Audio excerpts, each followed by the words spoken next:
Jujur aja sekarang, dengar info baru soal kuota LPDP ditambah kemarin ngebuat rekan dosen lega. Di satu sisi, tuntutan riset, publikasi, dan jabatan fungsional makin berat. Sisi lainnya, ini jadi kesempatan studi lanjut yang sering ngerasa mahal banget, rumit, dan belum lagi terlalu kompetitif. Jadi, LPDP sebenarnya ngebuka peluang lebih besar nggak sih buat dosen? Atau malah soal kompetensinya aja yang makin brutal? Kalau rekan dosen nggak paham perubahan ini dari sekarang, bukan nggak mungkin kesempatan ini lewat gitu aja. Ini bukan soal kuota ditambah, tapi ngubah arah dan strateginya juga. Rincian kuota LPDP 2026, angka besar, arah baru. Oke, sebelum lanjut lebih dalam nantinya, kita mulai dari hal yang paling menarik perhatian, kuota. Udah jadi highlight pembahasan kita ya. Di tahun 2026, LPDP kemarin meresmikan naiknya total kuota penerima dari 4.000 jadi 5.750 peserta. Cukup ngelonjak dibanding tahun 2025 kemarin. Tapi yang jadi catatan itu, kenaikan ini bukan kenaikan merata, melainkan kenaikan yang bisa dibilang terarah. Komposisinya kurang lebih kayak gini nih, dari informasi yang disampaikan Menteri Brian Yuliarto. 1.000 kuota beasiswa Garuda buat S1 sebagai investasi jangka panjang SDM. 4.000 kuota buat S2 dan S3 dengan fokus kuat ke bidang STM dan agenda RPJMN. Ini udah kita bahas di konten sebelumnya dan bisa dicek di atas kiri ini ya.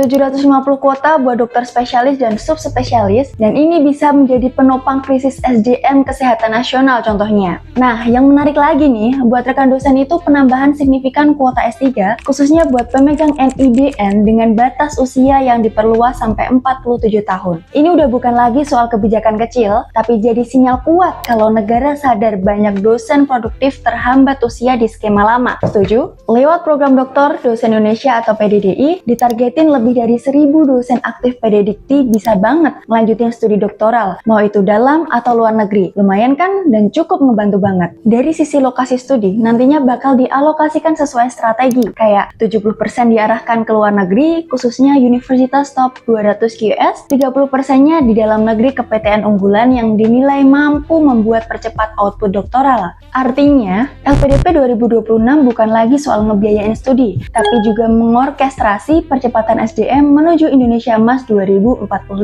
Tapi pertanyaannya bukan lagi berapa kuotanya, melainkan skema mana yang paling realistis dan paling strategis buat kita sebagai dosen? Ya, pasti rekan dosen paham lah ya, nggak semua beasiswa LPDP ini cocok kan? Jenis beasiswa LPDP utama untuk dosen 2026. Oke, kita lanjut rekan dosen. Di pengumuman LPDP ini juga ada yang paling relevan buat di tahun 2026. Sebenarnya ada 4. Tapi kita cari yang paling pas atau direkomendasi beserta urutannya. Kita mulai dari pertama, beasiswa reguler S2 dan S3. Ini jadi jalur paling umum. Kenapa bisa gitu? Gini, dengan pembiayaan penuh kayak biaya pendidikan, living allowance, sampai ke dukungan riset yang bisa mencapai 300 juta, terutama buat S3. Tapi perlu dicatat nih, di skema ini semakin selektif lagi secara substansi. Contoh, bidang teknik, kesehatan, energi, pangan, dan teknologi strategis lebih diunggulkan dibandingkan bidang lainnya. Kedua, PDDI atau afirmasi dosen. Inilah jalur khusus dosen yang sering dianggap paling ideal, tapi juga paling menuntut. Syarat utamanya, kurang lebih dosen tetap punya NIDN, udah mengantongi LOA unconditional, dan siap menandatangani komitmen pulang dengan rasio 2:1. Artinya, setiap 1 tahun studi, rekan dosen itu wajib mengabdi 2 tahun setelah lulus. Skema ini bukan cuma soal studi, tapi juga kontrak pengabdian jangka panjang. Ketiga, beasiswa target atau spesialis. Buat di posisi ini, khususnya untuk rekan dosen kedokteran, yang menarik, IPK yang dinilai bukan lagi IPK S1 atau S2 murni, tapi bisa gunain IPK spesialis dan ada tambahan afirmasi buat rekan dosen dari wilayah 3T atau latar belakang prasejahtera. Jadi, di LPDP 2026 ini bukan cuma kompetitif ya rekan dosen, tapi juga lebih kontekstual terhadap latar belakang pelamar. Nah, setelah memahami skema, tantangan berikutnya itu jauh lebih praktis dan sering menjadi batu sandungan. Apa aja syarat yang benar-benar menentukan lolos atau tidaknya? Syarat utama dan persiapan krusial dosen baru. Gambaran kasarnya di bagian ini nggak beda jauh ya dari sebelumnya. Secara umum, untuk syarat LPDP 2026 masih kelihatan standar di atas kertas, yaitu yang pertama adalah WNI, warga negara Indonesia, yang pasti. Kedua, IPK S2 minimal 3,25, lalu ada usia maksimal S3 47 tahun untuk dosen, dan LOA unconditional dari universitas tujuan. Tapi, dalam praktiknya aja, dokumen kunci justru sering jadi penentu utama. Desain kontribusi, misalnya jadi banyak dari rekan dosen menulis esai yang terlalu normatif kayak ingin ngajar lebih baik, ingin meneliti lebih banyak. Padahal di LPDP 2026 itu mencari satu hal utama, kontribusi konkret yang terhubung langsung dengan SDGs, TKT, dan Asta Cita Presiden. Selain itu, pentingnya surat rekomendasi dari pimpinan PT harus kuat, bukan jadi formalitas. Disertai bukti NIDN atau NUPTK yang harus sinkron dengan PDDikti dan buat S3, surat kesediaan promotor sering jadi pembeda antara lolos dan gugurnya. Idealnya gini, rekan dosen bisa mulai dari persiapan minimal 3 bulan sebelum pendaftaran. Contohnya kayak gini, Januari, apply LOA WAF awal, Februari, finalisasi esai dan dokumen, lalu Maret, simulasi wawancara dan penguatan substansi riset.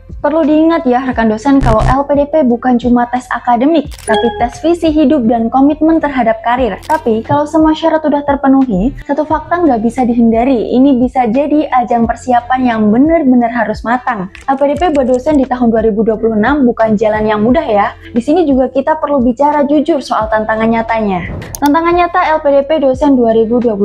Ada beberapa notes yang benar-benar rekan dosen catat dan ingat betul ini. Gak semua berlaku atau berpengaruh di semua rekan dosen, tapi setidaknya bisa jadi patokan. Pertama, kompetisi sangat ketat. Untuk rekan dosen S3, pembagian rasio kelulusan bisa mencapai 1:20 dan dengan prioritas STEM yang makin kuat, dosen soshum dan humaniora harus bekerja 2 kali lebih keras buat ngebuktiin relevansi risetnya. Kedua, administrasi yang sering menjebak. Di sini, LOA yang kadang kadaluarsa, konversi IPK yang terlambat, atau esai yang nggak cukup berdampak kebijakan, bisa ngegugurkan pelamar yang secara akademik sangat layak. Ketiga, tantangan pasca studi. Penting banget nih untuk diingat kalau komitmen pulang kini dimonitor ketat lewat sister dan sistem internal. Rekan dosen yang terlambat kembali atau nggak memenuhi kewajiban pengabdian bisa terkena sanksi serius, termasuk blacklist hibah dan pendanaan riset. Belum lagi tantangan adaptasi setelah lulus PhD, masuk lagi ke sistem kampus, birokrasi, dan industri nasional yang kadang nggak secepat dunia akademik global. LPDP 2026 memang memberi kemudahan dengan menambahkan jumlah kuota penerimanya dan jadi peluang besar, tapi bukan peluang instan. Menuntut kesiapan akademik, kedewasaan visi, dan keberanian mengambil resiko dan komitmen jangka panjang. Kalau video ini bermanfaat, jangan lupa klik subscribe dan share ke rekan dosen lainnya. Like dan komen di bawah ini apa yang perlu kita kulik lagi seputar karir dan akademik dosen. Sampai jumpa di video selanjutnya.